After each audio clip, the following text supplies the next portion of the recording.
Sarap ng saging, green na green. Ang laki ng ano ba? Oh, ito yung saging. Ito yung gusto ko, saging.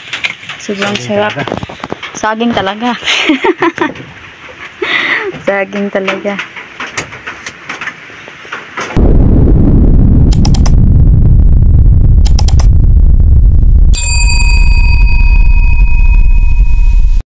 Ito kami sa aming sagingan, so tingnan natin kung pwede na. Kanaong pwede na mataga. Dapat sa dito, no? Wala. Ayan mga guys eh. Kunin natin. Meron na naman tayong makuhang saging. So, unti-unti lang yung kuha natin dito. So, kita na yung mga lakatan natin. Oh.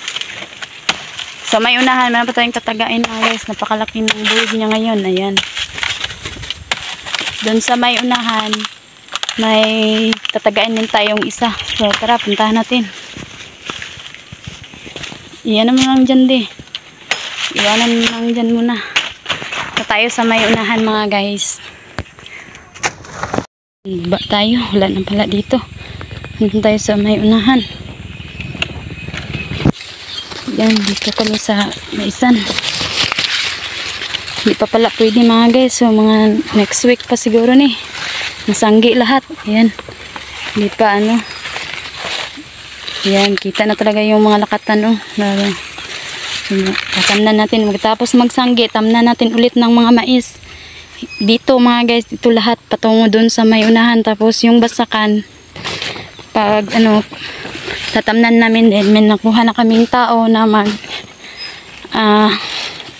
sikaso sa aming basakan. So, ang gagawin na lang namin is kami yung magsusupply sa abono, tapos siya yung magbabantay, tapos hati kami. Yun na lang mga guys, kaysa wala kaming makuha, sayang naman, di ba di? So ayan, dito tayo mga guys. Ito yung pinakamalaking buwig nakangisi na yung saging natin, di sabi ko nga sa'yo dati ito yung pinakamalaking tundan na nakuha namin sa taong ito mga guys. Ayan taba-taba kasi ng tundan. Ang laki. Bigat niyan di. Mabigat. Kung ganyan kalaki lahat ng mga tundan natin mga guys, pwede na tayong mag-ano dito. Mag-deliver. So, unti-unti namang umusbong yung ating mga kasagingan dito. So, ayan. So, tatamnan natin ng mais dito para ganito magiging mataba yung mga saging natin. Maganda palang epekto. So, ito yung best sa experience namin. Maganda yung tamnan ng mais, yung sagingan pala natin para magiging lumaki yung mga saging natin. Ayan. Iniya kaya niyo. Green tea. Lakatan. Doon, yan. Musbong na yung ating mga lakatan mga guys. So, sana magpatuloy yan. Pagpatuloy na namin pagtatanim ng mais. So, tatamnan namin ng mais para buti yung mga saging natin. So, good news pala ngayon mga guys. Yung kilo daw dito ng mais is 25 per kilo na. So, sana madami yung natin dito. Ayan. Ito yung saging mga guys. Oh, sobrang ang bigat. Sana ganito yung kalaki yung mga saging tunda natin. So, sa mga na lang natin, sa mga lakatan, so aantayin na natin mamunga yan. Malapit na yung mamunga. So, ilang puno yung nabubuhay din. Malaking gastos. Pero, pag maayos na to mga guys, yung mga lakatan natin, babawi tayo dito. So, ang hirap lang mga guys. Napakalayo lang namin mga guys. So, doon kami sa Dipolog nagstay. Tapos, dito malayo sa Usidalman to. Sa probinsya ng Usidalman kami nagtatanim ng mga saging. So, mabuti sana kung malapit to sa amin. So, maaalagaan talaga dito ang mga tanim namin. So, baka sa pagbalik namin, ito na naman yung lilinisan namin. So, dati wala pa kaming grass cutter. Nilalampas lang namin dito. Kukuha kami ng tauhan para maglampas kasama namin.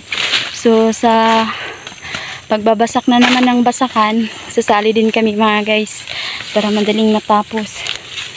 So, ayan. Antayin natin na lang mga panguli lang ba yun, de? Pangulilang or kuan? Panuig. Panuig. Tawag mga guys. So, yun. Gusto ko ding, ano mga guys, ako sanay akong mag-ani. Pero ang kaibahan lang is dito is walang tracer mga guys o bulhot. So, nagigiok lang yung paalang igigiok namin yung paaapakan yung palay para matanggal. So, ganun yung proseso namin sa pag-aani. So, abangan natin yung vlog na yan mga guys. Mapapasubok kami dyan. Sasali din kami sa pagtatanim. Gusto ko ma-experience yung pagtatanim ng palay. Kung gaano ba kahirap ang magtanim ng palay. Kasi base na nakikita ko sa magtatanim ng palay, parang sakit daw lang kanong likod. Oh. Try natin kung gaano kahirap. So, kung gaano kahirap yung mga farmers natin. So, abangan nyo yung vlog na yan mga guys. So, dito, walang muna ang update namin dito sa aming mga kamaisan. So, ang mga kamaisan ay hindi pa pwede nating sanggiin. So, hindi pa pwedeng harvestin. So, mga next week ato mga guys. At, ayun. Yun yung saging. Laki ng buwig. Ito, pag ibibenta to sa Dipolog City, malaking na yan. Tulong sa amin yan mga guys. Ibibenta namin yan. Kasi malaki yung niya. Namin sa mga bahay-bahay. Ako, meron din akong contact sa mga guys, sa mga customer namin. Ayun, pag meron kaming saging, chatan na bibili ba kayo ng saging, gaya yun sa isang customer namin na isa. Yun palagi yung nag-order ng saging. So, ayan, nakakabenta na naman tayo ulit ng saging. May pambili na naman tayo ng pang-ulam. Kahit ganyan na mga guys, kunti lang yung ating saging na matataga. Meron namang may tutulong yung mga saging natin.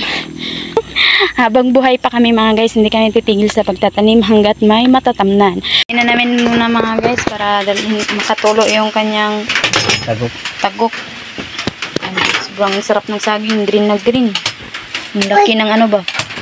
Oh, ito yung saging. Ito yung gusto ko, saging. Sobrang sarap. Saging talaga. Saging talaga. Sarap ng no? Iwa tayo itong pangsipi. Order na Shopee. Itong pangsipi. So maganda no? Ito yung kinalabasan mga guys. Pag may mais kang itatanim. Ayan. Sobrang laki ng mga saging no? So plano namin yun na sinabi ko kanina. Ang plano namin dito mga guys. Ito sa kapo ko dito.